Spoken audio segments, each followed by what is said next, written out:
I could remember is I felt like every day, it probably wasn't every day, right? You know, as children, we hyperbolize everything. But all I can remember is my dad always saying, money don't grow on a tree out back. You gotta work hard for money. So the belief that I internalized was getting money can't be easy.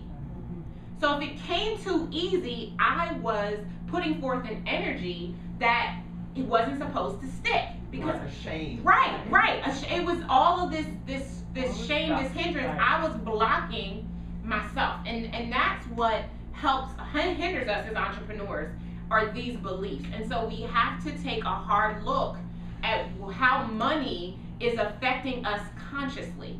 Now, let me also share that the average person has 60,000 thoughts a day, right? Now, of those 60,000 thoughts, only 3,000 are conscious. Conscious meaning you are choosing to have that thought. 57,000 of those thoughts are subconscious, meaning they're happening behind the scenes. You ever get in your car late at night and you're tired, and then the next thing you know, you're in your driveway? You're like, how in the world did I get here, right? That's subconscious happening. Now, subconscious can be good. That's a good example of your subconscious, but it's also bad because it hinders you from moving beyond what it is that you really want. And all of this plagues our relationship with money.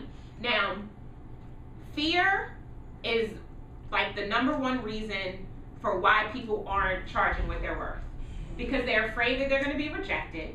They're afraid that that people aren't going to buy. And so just to have some clients, when you know good and well that it's really going to cost $5,000 to serve them, you choose to only charge them $1,000 because it's better to have a client than to not.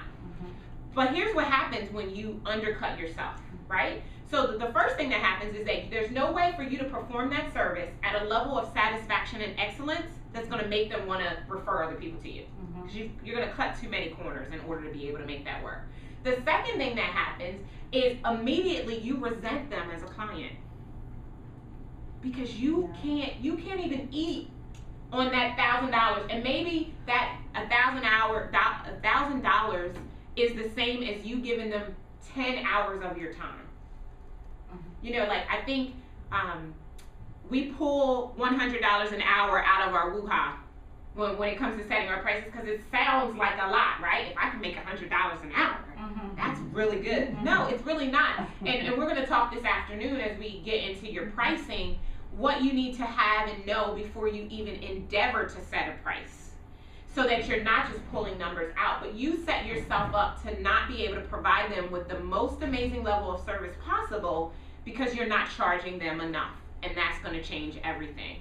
You can cut.